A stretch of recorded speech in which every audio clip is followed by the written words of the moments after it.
രാധേ, ഈ പാഠം വളരെ രസകരമാണ്. എന്താണീ ഭക്തി എന്ന് പറഞ്ഞാൽ?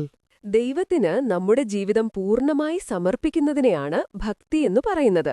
ഈ ഭക്തിയെ അടിസ്ഥാനമാക്കി ഉയർന്നുവന്ന ആശയങ്ങളും പ്രവർത്തനങ്ങളുമാണ് ഭക്തിപ്രസ്ഥാനം. മധ്യകാലഘട്ടത്തിൽ ഇന്ത്യയിൽ വ്യാപിച്ച രണ്ട് പ്രധാന പ്രസ്ഥാനങ്ങൾ ഭക്തിപ്രസ്ഥാനവും സൂഫി പ്രസ്ഥാനവുമാണ്. മധ്യകാലത്ത് ജാതിവ്യവസ്ഥ കാരണം ജനങ്ങൾക്കിടയിൽ വിവേചനമുണ്ടായിരുന്നല്ലോ. സാമൂഹ്യ വിവേചനം നേരിട്ടിരുന്നവർക്ക് ഈ ഭക്തിപ്രസ്ഥാനം ഒരുപാട് പ്രതീക്ഷ നൽകി, അല്ലേ? തീർച്ചയായും ആദ്യം ഇത് ദക്ഷിണേന്ത്യയിലാണ് രൂപം കൊണ്ടത്.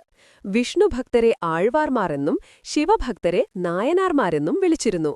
ഇവരുടെ രചനകൾ പ്രാദേശിക ഭാഷകളിലായിരുന്നതിനാൽ സാധാരണക്കാർക്ക് എളുപ്പത്തിൽ മനസ്സിലാക്കാൻ കഴിഞ്ഞു. ആഴ്വാർമാരുടെ രചനകൾ 4000 ദിവ്യപ്രബന്ധമെന്നും നായനാർമാരുടേത് തിരുമുറൈകൾ എന്നും അറിയപ്പെട്ടു. ജാതിവ്യത്യാസമില്ലാതെ എല്ലാവർക്കും പ്രവേശനം നൽകിയതും സ്ത്രീകൾക്ക് തുല്യമായ പങ്കാളിത്തം നൽകിയതും ദക്ഷിണേന്ത്യൻ ഭക്തിപ്രസ്ഥാനത്തിന്റെ പ്രത്യേകതയായിരുന്നു.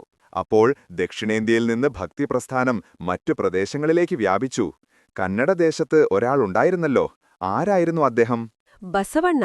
അദ്ദേഹം 12ാം നൂറ്റാണ്ടിൽ കന്നഡദേശത്ത് ജീവിച്ചിരുന്ന തത്വചിന്തകനും സാമൂഹ്യ പരിഷ്കർത്താവുമായിരുന്നു. അദ്ദേഹമാണ് വീരശൈവ പ്രസ്ഥാനം സ്ഥാപിച്ചത്. ബസവണ്ണ സ്ഥാപിച്ച ഒരു ചർച്ചാവേദിയെക്കുറിച്ച് കേട്ടിട്ടുണ്ടല്ലോ. അതാണ് അനുഭവമണ്ഡകം. അല്ലമപ്രഭു, അക്ക മഹാദേവി എന്നിവരാണ് ചർച്ചകൾക്ക് നേതൃത്വം നൽകിയിരുന്നത്. ജാതി, ലിംഗവിവേചനം എന്നിവ പരിഗണിക്കാതെ എല്ലാവർക്കും ചർച്ചകളിൽ പങ്കെടുക്കാൻ അവിടെ അവസരം ലഭിച്ചു. വീരശൈവ പ്രസ്ഥാനം എന്തൊക്കെയാണ് ചെയ്തത്? അവർ ബ്രാഹ്മണ മേധാവിത്വത്തെയും വേദങ്ങളുടെ പ്രാമാണികതയെയും ചോദ്യം ചെയ്തു. ഏകദൈവ വിശ്വാസം പ്രോത്സാഹിപ്പിച്ചു. ജാതിവിവേചനത്തിനും സ്ത്രീവിവേചനത്തിനും എതിരെ ബോധവൽക്കരണം നടത്തി. അധ്വാനത്തിന്റെ മഹത്വം ജനങ്ങളെ ബോധ്യപ്പെടുത്തി. ശൈശവ വിവാഹത്തെ എതിർക്കുകയും പ്രായപൂർത്തി വിവാഹം, വിധവ പുനർവിവാഹം എന്നിവ പ്രോത്സാഹിപ്പിക്കുകയും ചെയ്തു. വടക്കേ ഇന്ത്യയിൽ വന്നപ്പോൾ കബീറാണ് പ്രധാന പ്രചാരകൻ, അല്ലേ? അദ്ദേഹം ദൈവത്തെക്കുറിച്ച് എന്തു പറഞ്ഞു? കബീർ 15ാം നൂറ്റാണ്ടിൽ വടക്കേ ഇന്ത്യയിൽ ജീവിച്ചിരുന്നു. അള്ള, രാമൻ, കരിം, കേശവ, ഹരി എന്നിങ്ങനെ ദൈവത്തിന് വിളിപ്പേരുകളുണ്ടെങ്കിലും എല്ലാം ഒരേ ശക്തിയാണെന്ന് അദ്ദേഹം വിശ്വസിച്ചു. കബീറിന്റെ ആശയങ്ങൾ എങ്ങനെയാണ് ജനങ്ങളിലേക്കെത്തിയത്? ദോഹകൾ എന്നറിയപ്പെട്ടിരുന്ന ലളിതമായ കീർത്തനങ്ങളിലൂടെയാണ് അദ്ദേഹം ആശയങ്ങൾ പ്രചരിപ്പിച്ചത്. ഹിന്ദു മുസ്ലിം സാഹോദര്യത്തിനു വേണ്ടി അദ്ദേഹം പ്രവർത്തിച്ചു. ജാതിവ്യവസ്ഥ, തൊട്ടുകൂടായ്മ, വിഗ്രഹാരാധന, അർത്ഥശൂന്യമായ പൂജകൾ എന്നിവയെ അദ്ദേഹം ശക്തമായി വിമർശിച്ചു. കബീർ തൊഴിലിന്റെ മഹത്വവും പ്രചരിപ്പിച്ചു. അദ്ദേഹം പറഞ്ഞു, ഞങ്ങൾ തൊഴിൽ ചെയ്താണ് ജീവിക്കുന്നത്, ഉപഹാരങ്ങൾ ഞങ്ങൾക്ക് വേണ്ട. പഞ്ചാബിലെ ഗുരു നാനാക്ക് ചെയ്ത കാര്യങ്ങൾ എന്തൊക്കെയായിരുന്നു? ഗുരു നാനാക്ക് 15ാം നൂറ്റാണ്ടിൽ ജനിച്ചു. അദ്ദേഹവും ഏകദൈവം എന്ന സന്ദേശം ജനങ്ങളിലേക്കെത്തിക്കാൻ ശ്രമിച്ചു. തുല്യത, സാഹോദര്യം, സ്നേഹം, മതസഹിഷ്ണുത എന്നീ ആശയങ്ങളെ പ്രോത്സാഹിപ്പിച്ചു. അദ്ദേഹം എന്തെങ്കിലും സാമൂഹ്യ പരിഷ്കരണം നടത്തിയിരുന്നോ? ധാരാളം.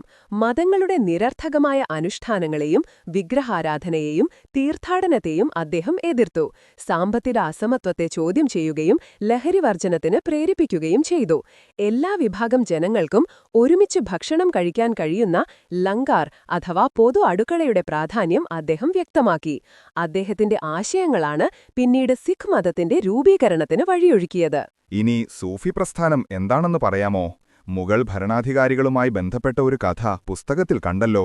സൂഫികൾ ഭക്തിയെ ദൈവത്തോടടുക്കുവാനുള്ള മാർഗമായി സ്വീകരിച്ചവരായിരുന്നു. ഏകദൈവ വിശ്വാസം, സാഹോദര്യം, മനുഷ്യസ്നേഹം, ദൈവത്തോടുള്ള സമർപ്പണം എന്നിവയ്ക്ക് അവർ പ്രാധാന്യം നൽകി. സൂഫ്, കമ്പിളി അല്ലെങ്കിൽ സഫി, ശുദ്ധി എന്ന വാക്കിൽ നിന്നാണ് സൂഫിസമുണ്ടായെന്ന് കരുതുന്നു. ഭരണാധികാരികളെ കാണാൻ ഇഷ്ടപ്പെടാത്ത സൂഫി ഗുരുവായ ഷെയ്ഖ് നിസാമുദ്ദീൻ ഔലിയയെ കാണാൻ സുൽത്താനായ ജലാലുദ്ദീൻ ഖിൽജി ശ്രമിച്ചതും ശിഷ്യനായ അമീർ ഖുസ്രു ഗുരുവിനെ ചതിക്കാൻ തയ്യാറാകാതിരുന്നതും ഇതിന് ഉദാഹരണമാണ്. രാധ, ഭക്തിപ്രസ്ഥാനത്തിൽ സ്ത്രീകൾക്കും വലിയ സ്ഥാനമുണ്ടായിരുന്നല്ലോ. അതെ, രാജസ്ഥാനിലെ മീരാബായ് കൃഷ്ണഭക്തിയിൽ മുഴുകി പ്രസിദ്ധമായ ഭജനകൾ രചിച്ചു. തമിഴ്നാട്ടിലെ കാരക്കൽ അമ്മയാർ, ആണ്ടാൾ, വീരശൈവ പ്രസ്ഥാനത്തിലെ അക്ക മഹാദേവി, മഹാരാഷ്ട്രയിലെ ഭഹിനാബായ് എന്നിവരും ഈ പ്രസ്ഥാനങ്ങൾക്ക് സംഭാവന നൽകിയവരാണ്. ഭക്തിപ്രസ്ഥാനത്തിന്റെ ഫലമായി താഴ്ന്ന ജാതിക്കാരെന്ന് മാറ്റി നിർത്തപ്പെട്ടവരുടെ ആശയങ്ങൾ പൊതുസമൂഹത്തിൽ അംഗീകാരം നേടി. സാമൂഹിക സമത്വമെന്ന ആശയം രൂപപ്പെട്ടു. അനുഭവമണ്ഡപത്തിലെ ചർച്ചകളിലൂടെ സ്ത്രീപുരുഷ സമത്വമെന്ന ചിന്തയും വളർന്നു. കൊള്ളാം, ഈ ചർച്ചാരൂപത്തിൽ എല്ലാ പ്രധാന പോയിന്റുകളും എളുപ്പത്തിൽ പഠിക്കാൻ പറ്റുന്നുണ്ട്. തീർച്ചയായും അടുത്ത പാഠം നമുക്ക് ഇങ്ങനെ തുടരാം.